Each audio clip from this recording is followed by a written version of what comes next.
نحمده ونصلي على رسوله الكريم أما بعد فأعوذ بالله من الشيطان الرجيم بسم الله الرحمن الرحيم ربي اشرح لي صدري ويسر لي أمري واحلل عقدة من لساني يفقه قولي آمين يا رب العالمين. السلام عليكم ورحمة الله وبركاته. الله دې وکړي چې ټول خوندي او خلګانې جوړې روغې وي او د خپل فامیل سره او بهترین ایمان سره وي. نو نن چې دې زموږ د استغفار نهم پارت دی، نو موږ به نن انشاءالله د استغفار نهمه برخه ووایو او دا استغفار به موږ صرف اورو نه، دا به موږ خپل په روزمره ژوند کې اټکو، یعنی موږ به دا خپل عادت جوړوو. موږ به کوشش کوو چې دا موږ هره ورځ ووایو او لکه د همیشه په رقم چې موږ خپل استغفار شروع کوو نو د هغه تر مخه موږ یو څو خبرې کوو. نو نن به موږ خپل د ځان څخه اول دا سوال وکړو، یعنی موږ به دا فکر سوچ وکړو چې د لمونځ په دوران کې چې مطلب یعنی موږ لمونځ کوو نو دا زموږ کوم پوزیشن یعنی کوم حرکت چې دی هغه موږ ته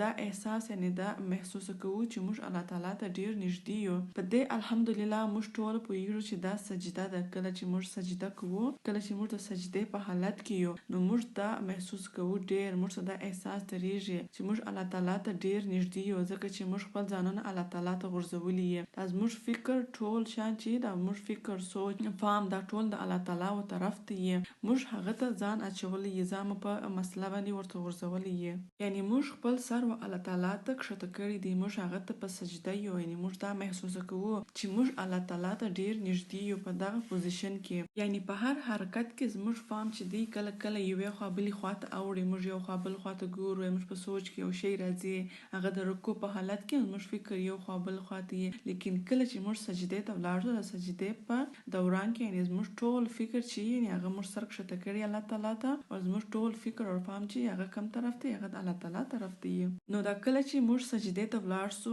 نو کله چې موږ سجده کوو یعنی په سره کم یعنی څرنګه سجده یا سجدې چې موږ کوو، یعنی دا په موږ کې عاجزي ډیرولای سي. یعنی په کومه طریقه په سجدې کې به موږ کم شی شاملوو او موږ به په کم انداز سره سجده کوو چې په دې سره په موږ کې نور هم عاجزي ډیره سي، یعنی موږ نور هم عاجز سو الله تعالی طرف. نو موږ به چی کوو، موږ به دا سجده موږ به دا دته به موږ طول ورکو، یعنی دا به موږ اوږده کوو، یعنی موږ به تلوار نه کوو چې موږ به ژر درې واره سبحان رب العلی سبحان رب العلی وایو. موږ به دا ډیر مطلب په دې کې به موږ ډیر طول راولو، دا به موږ ډیره اوږده کوو دا سجده. په دې کې موږ الله تعالی ذکر کوو چې په دې سره به هم موږ دا محسوس کوو چې موږ الله تعالی ته ډیر نږدې یو او هم به په موږ کې عاجزي ډیره سي. او الله تعالی د سجدې عمل ته د کامیابی یو ذریعہ ورکړی ده، یعنی د سجدې عمل د سجدې حرکت دا د کامیابی یو ذریعہ ده. او په سوره الحج کې الله تعالی فرمایلی دی چې یا ایها الذین آمنوا ارکعوا واسجدوا واعبدوا ربکم وافعلوا الخیر لعلکم تفلحون. یعنی په دې آیات کې د ډیرو شانو سره دغه سجده هم منشن کړی ده، د دې ذکر هم راوستلی دی او د دې معنا ده چې ای ایمان والا و چې تاسو ایمان راوړی دی نو تاسو رکوع وکړئ، تاسو سجده وکړئ او تاسو خپل د رب عبادت وکړئ او نیکی وکړئ چې تاسو کامیاب شئ. نو دا موږ چې لمونځونه کوو، چې موږ رکوع کوو، یعنی په دې کې هم موږ خپل سر الله تعالی ته کښته کړی دی، یعنی موږ الله تعالی ته تعظیم کوو، الله تعالی تعظیم دی. او بیا چې موږ سجده کوو بیا هغه موږ هم بیا هغه ته سر کښته کړی دی، موږ د یعنی موږ عاجزي اختیار کړی ده، نه یعنی موږ عاجز اوسو. او بل څه دی په دې کې نیکی راغلی ده، یعنی موږ نه پوهیږو چې موږ به څومره ژوندي یو، زموږ عمر به څومره یي، نو موږ به کوشش کوو چې موږ خپل په ژوند کې ډیرې نیکیانې وکړو چې موږ الله تعالی راضي کوو. او دلته الله تعالی ویل دي چې سجده د قرب هم یو ذریعہ ده. قرب یعنی قرابت، نږدېوالی، قریب والی. او په سوره العلق کې راغلی دي چې کله لا تطعه واسجد واقترب، چې هرگز نه یعنی هیڅ کله نه د هغوی خبرې ممنئ، سجده کوي او خپل د رب قرب حاصل کړي. یعنی هغه خلک چې غواړي ستاسو فکر یو طرف بل طرف ته واړي او یا هغه متکبر خبرې کوي او یا هم هغه تاسو د الله تعالی څخه لري کوي، د الله تعالی د ذکر څخه تاسو لري کوي، تاسو د هغوی خبرې ممنئ، ما اوري، تاسو سجده وکړئ او خپل د رب قرب حاصل کړئ. نو موږ به داسې سجده کوو لکه څنګه چې نبی کریم صلی الله علیه وسلم کړی ده او موږ ته یې راښوولې ده. نو په همدې طریقه به زموږ په سجدې کې عاجزي او تاثیر راځي او دا به موږ مطلب دا یو د سنت طریقه ده. نو موږ به داسې سجده کوو لکه څنګه چې رسول الله صلی الله علیه وسلم کړی ده. او سجده د لمونځ د ارکانو څخه یو رکن دی. او د رسول الله صلی الله علیه وسلم یو حدیث دی چې دلته موږ ته معلومیږي چې سجده په هډوکو باندې کیږي. او د عباس بن عبدالمطلب رضی الله عنه څخه روایت دی چې هغه د رسول الله صلی الله علیه وسلم څخه اوریدلی و چې کله یو بنده سجده کوي نو د هغه سره د هغه بنده یعنی اعضاوی سجده کوي چې د هغه تندی دی، 2 لاسونه دی او 2 د زنګونونه دی او 2 قدمونه یعنی د پښو چمبه دی چې د سره چې کله مطلب دی سجده ته ځي نو د سره دغه د بدن دغه اعضاوی هم سجده کوي. او راغلی دی چې د یو شخص یعنی یو بنده 2 کال لمونځ نه دی قبول شوی. نو دلته یو روایت دی، یو حدیث دی چې ابو هريره رضی الله عنه څخه روایت دی چې یو شخص یعنی یو انسان 2 کال لمونځ کوي لیکن بیا هم د هغه لمونځ قبول نه سنو. شاید د دې وجه یعنی ذریعه دای چې هغه رکوع پوره کړي لیکن شاید سجده مکمل نه کړي، او یا شاید سجده پوره کړي لیکن شاید رکوع یې سم نه کړي یعنی پوره نه کړي. نو د دې مطلب او زموږ د پاره سبق دا دی چې د سجده او رکوع د لمونځ د ارکانو څخه رکنونه دي.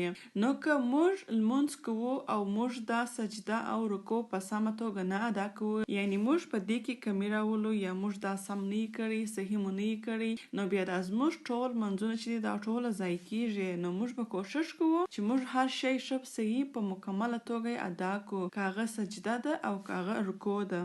او موږ به کوشش کوو چې موږ خپل منځ په صحیح طریقې سره ادا کوو. او دلته همدارنګ ویل سوي دي چې څوک سجده په مکمله ډول نه کوي هغه ته غل ویل سوي دي. رسول الله صلی الله علیه وسلم فرمایلی دي چې په خلکو کې تر ټولو بدترین غل هغه دی چې هغه خپل په منځ کې غلا کوي. نو بیا خلکو وپوښتل چې ای د الله رسول صلی الله علیه وسلم انسان خپل په منځ کې سره کم غلا کولای شي؟ نو نبی کریم صلی الله علیه وسلم و فرمایل چې په ډیره کمې کولای شي چې دی خپل په لمونځ کې رکوع او سجدې په مکمله توګه ادا نه کړي. یعنی لمونځ په تلوارۍ سره یعنی ژر کول نو دا ښه طریقه نه ده. نو موږ به کوشش کوو چې موږ خپل سجده او رکوع ښه په مطمئنه او پرسکون ډول سره وکړو، یعنی ښه په آرامۍ سره یې وکړو سجده او رکوع. موږ لمونځونه ژر کوو او بیا موږ وایو چې دا زموږ ژوند دی پرسکون یې، موږ دی آرام یو، زموږ ژوند دی آرام یې. نو داسې نشي کېدلی. نو که موږ خپل د ژوند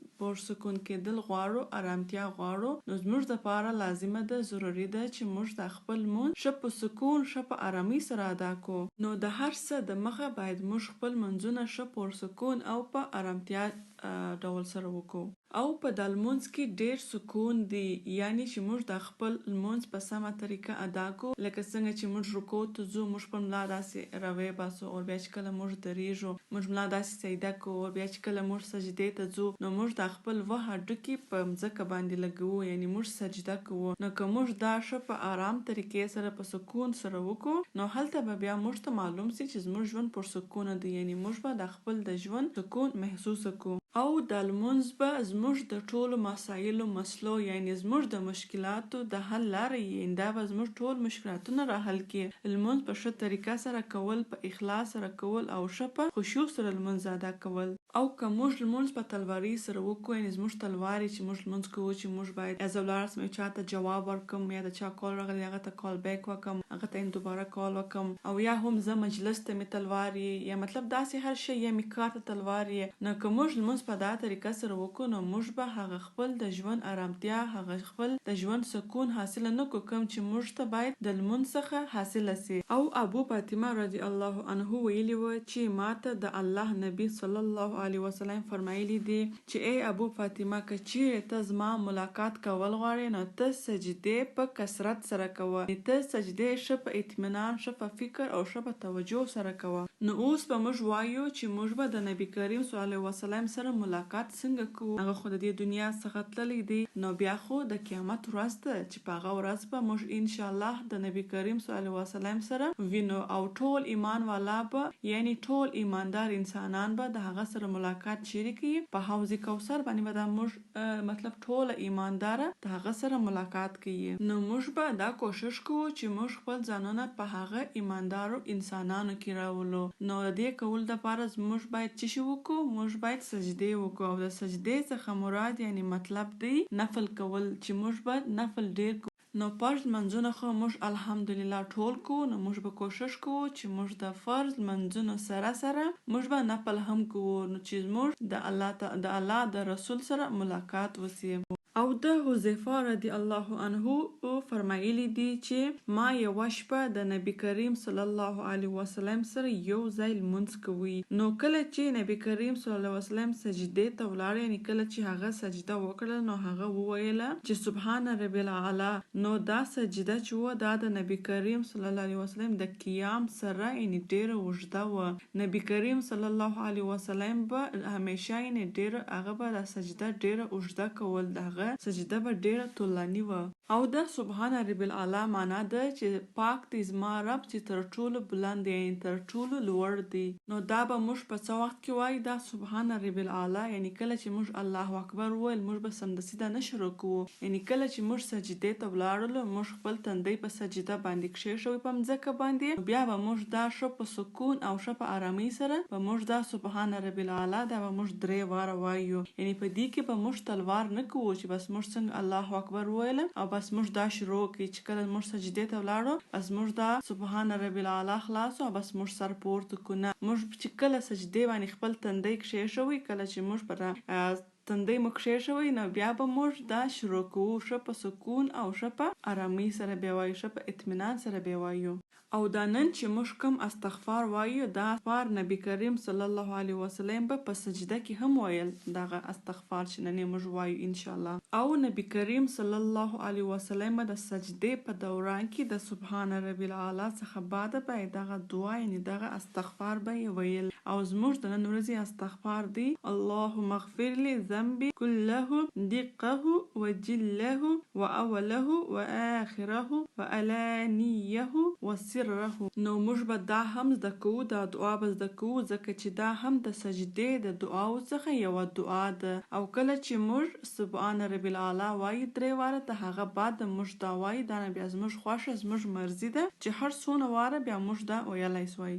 او سبحان رب العلا هغه هم زموږ مرضي ده چې هغه موږ د 3 واره څخه ډیر ویل غواړو نو موږ هغه ویلی سو. او د دې دعا ترجمه یعنی معنا ده چې ای الله زما لږ او زیات، زما اول او آخر، زما ظاهر او باطن یعنی زما ښکاره او پټ ګناهونه ټول وبخښه. یا الله زما ټول ګناهونه معاف. او په دې باره کې بیا هم یو حدیث راغلی دی چې حضرت ابو هريره رضی الله عنه څخه روایت دی چې رسول الله صلی الله علیه وسلم په سجده کې به دا دعا کوله، یعنی دا دعا به یې ویله چې اللهم اغفر لي ذنبي كله دقه وجله واوله واخره وعلانيته وسره. چې ای الله زما لږ او زیات، زما اول او آخر، زما پټ او ښکاره ټول ګناهونه معاف. او د دې دعا په ویلو سره یعنی د دې دعا په غوښتلو سره یعنی کله چې موږ په سجده کې دا وایو یعنی په دې کې موږ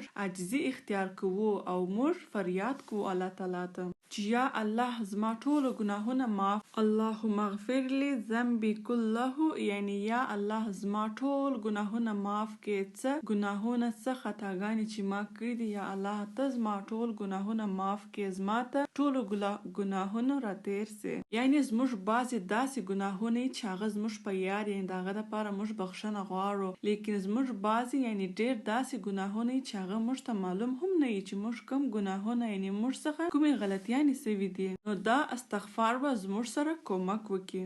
دقه وجله یعنی چې که څه ډیر وي او که څه زیات وي دا زموږ ګناهونه، یعنی که زما صغیره ګناهونه یا الله ته زما دا صغیره ګناهونه ومعاف، او که زما نور غټ ګناهونه یا الله ته زما دا ټول ګناهونه معاف. دقه مطلب دی یعنی که زما کوچني ګناهونه، او جله یعنی که زما ګناهونه ډیر وي زیات. نو ګوري دا څونه ښایسته انداز دی، یعنی موږ دا اقرار کوو چې یا الله زما ګناهونه لږ هم کیدای سي، ډیر هم کیدای سي، کوچني هم کیدای سي، غټ هم کیدای سي، پټ هم کیدای سي، ښکاره هم کیدای سي. یا الله ته زما ټول ګناهونه معاف کړي، یعنی موږ خپل د ګناهونو اقرار هم په دې کې وکړي. اوله و آخره یعنی کوم چې ما مخکې کړي دي او کوم چې ما وروسته کړي دي. یعنی زما مخکې او وروسته ټول ګناهونه معاف کې وی بخش. او ګوري دا هم څونه ښایسته انداز دی، یعنی یو بنده چې دی هغه ته دا معلومیږي، هغه دا مني چې یو انسان چې دی هغه خطاکار دی، هغه ګناهګار دی، او د یو انسان یعنی یو بنده څخه ګناه کېدلی سي، غلطي کېدلی سي، خطا کېدلی سي. نو بیا موږ دا وایو چې یا الله که زما اولی او که زما اخر زما ټول ګناهونه معاف کې. او د دې یو مطلب دا هم دی، یعنی د هدایت څخه مخکې چې ما کوم ګناهونه کړي او د هدایت بعد چې ما کوم ګناهونه کړي دي هغه ټوله وبخښه، ټوله معاف کې. او کوم چې موږ په ماضي کې یعنی موږ چې په تیر وخت کې کوم ګناهونه، کوم غلطي، کومې خطاګانې کړي دي، نو موږ د هغه بخښنه غواړو. یعنی په دې دعا سره موږ د الله پاک څخه دا غواړو چې یا الله زما په عملنامه کې چې کومې ګناهونه دي هغه ټول ته پاک کې، زما په عملنامه کې هیڅ هم غلطي، کوتاهي اور ګناه مه شاملوي، مه پشکې راولئ. او بیا وعلانیته وسره، یا الہ ما چې د چا په مخ کې ګناه کړی دی، یعنی بعضې وخت موږ د نورو سره یو ځای ګناه کوو، او لکه غیبت یعنی نورې کوي او موږ هم په غیبت کې ځانونه ورسره شریکوو او موږ غیبت کوو، نو دا هم ګناه ده. او یا دا چې کوم د بې حیایي کار او یا هم کوم غلطي وي، یعنی کوم غلط کار وي چې نور خلک یې کوي یا یې ویني، نو موږ هم ورسره ناست یا یې وینو او یا هم موږ د هغوی سره هغه غلط کار، د دې ټولو بخښنه موږ د الله تعالی څخه غواړو په دا دعا کې. او یا دا چې موږ کوم غلط کار کوو او بیا موږ هغه نورو ته وایو، یعنی دا هم یو جهالت دی. دا د چې په جهالت کې یعنی انسان دا کار کوي، لکه څنګه چې موږ یو چاته ووایو چې ما پلانکی داسې په عزت کوي، داسې خبرې مې ورته وکړلې، هغه ته مې ښه سبق ور، نو دا ټول چې دي دا ټوله په علانیه کې راځي، دا ټول غلطۍ دي، دا ټول ګناهونه دي. دا رقم خبرې دا علانیه ګناه ده. یعنی اول دا چې موږ د یو چا زړه مات کوي، د یو چا زړه مو ازار کوي، هغه مو بې عزت کوي، او موږ بیا ښه په مجلس ښه په فخر ناست یو او موږ بیا دا خبره نورو ته کوو چې ما فلانی داسې بې عزت کوي، داسې خبرې مې ورته وکړلې. او وسره یعنی هغه په پټه ګناهونه چې څوک خبر نسی، یعنی موږ څوک خبر کړي نه یې او موږ ګناه کړي یې، لیکن الله تعالی ته خو ټوله معلومه ده. او هیڅ انسان نه غواړي چې د هغه د ګناهونو خبره نور ته ورسیږي، یعنی د په ګناهونو باندې نور خبر سي. هر انسان، هر شخص وایي چې زما عیب دی پټ وي، نو په دې دعا سره موږ دا وایو، یعنی موږ دا غواړو چې یا الله زما کم عیبونه چې دي، زما کم ګناهونه چې دي، زما کومې خطاګانې چې دي هغه ټولې تا ته معلومې دي، یا الله ته زما ټول ګناهونه، ته زما ټول عیبونه وبخښه. او بعضې ګناهونه داسې وي چې هغه موږ ته معلوم نه وي، لیکن هغه زموږ په ژوند کې دا زموږ ژوند دی هغه بې سکونه کړی یې، هغه یې نارامه کړی، ناراحته کړی یې، نارامه یې زموږ ژوند. او الله دې موږ ته هدایت وکړي، الله دې موږ ته توفیق راکړي د رښتینې توبې کولو، چې موږ هغه ګناهونه وپېژنو او موږ د هغه څخه ځانونه لرې وساتو. نو ګوري په دې دعا سره موږ ځانونه الله تعالی ته څونه عاجز ظاهروو، نو موږ به کوشش کوو چې موږ دا دعا خپل په سجده کې شامل کو، یعنی په دې سره به زموږ هم امید وي او هم زموږ دا یقین دی چې الله تعالی به زموږ ټول ګناهونه وبخښي. نو موږ به کوشش کوو چې موږ دا دعا خپل په سجده کې شامل کو، ولې چې کله چې موږ سجده کوو نو موږ الله تعالی ته په هغه وخت کې ډیر نږدې یو، نو موږ به د دې قرب څخه یعنی د دې نږدېوالي څخه به موږ فایده اخلو، موږ به د دې څخه استفاده کوو او موږ به خپل د ګناهونو بخښنه غواړو. او دلته بیا یو حدیث راغلی دی چې رسول الله صلی الله علیه وسلم فرمایلی دی چې کله یو بنده په د لمانځه دپاره ودرېږي نو د هغه ټول ګناهونه راواخیستل سي، د هغه په وژه باندې کښېښول سي، او چې کله دا بنده رکوع او یا سجدې ته ولاړ سي نو د ټول ګناهونه شوه سي، توی سي، لکه څنګه چې د درختې څخه دغه بلګونه دا پاڼې رژیږي، نو دا د بنده ګناهونه هم په دغه رقم د ده په وژې باندې ښول کیږي د لمونځ شروع کولو په دوران کې. او کله چې دی سر کښته کړي یعنی دی رکوع او سجدې ته ولاړ سي نو د ده ټول ګناهونه ورژیږي، توی سي، شوه سي. نو د دې دپاره څه شي کول دي، یعنی د دا موږ خپل ګناهونه لرې کول، یعنی رژولو دپاره به موږ دا استغفار ډیر وایو په سجده کې. نو اوس به موږ د دې دعا لفظي ترجمه ووایو: اللهم اغفر لي چې الله وبخښه زما د پاره ذنبي زما ګناهونه كله ټول یعنی زما ټول ګناهونه وبخښه دقه و جله او د هغو ګناهونو څخه چې هغه کوچنی وي او یا غټ وي و اوله و آخره او د هغو ګناهونو څخه چې هغه مخکې وي او یا هم آخر وي یعنی هغه اول او یا آخر وي و علانیته و سره او د هغو ګناهونو څخه چې هغه پټ وي او یا هم ښکاره وي. او د دې دعا سره موږ ته دا هم را معلومیږي یعنی زموږ دپاره دا هم سبق دی چې موږ به دا دعا ډیرو خپل په ژوند کې یعنی په سجده کې یعنی په دې سره هم زموږ کبیره او هم زموږ صغیره ګناهونه بخښل کیږي. او په یو بل حدیث کې راغلی دی چې که بني ادم یعنی هغه دونه ګناهونو کې مبتلا وي هغه دونه ګناهونه کړي چې صرف تر مځکې او اسمان فیصله وي د هغه د ګناهونو تر مابین یعنی هغه مسلسل ګناه کې اخته وي هغه مسلسل ګناهونه کوي او که چیرې هغه رښتینې توبه وباسي یعنی هغه د زړه د اخلاص څخه توبه وکړي نو د هغه توبه به قبول سي د هغه ټول ګناهونه به معاف سي. نو دا زموږ د نن ورځې استغفار او دعا. سبحانك اللهم وبحمدك اشهد ان لا اله الا انت استغفرك واتوب اليك امين يا رب العالمين. جزاكم الله خيرا كثيرا والسلام عليكم ورحمة الله وبركاته.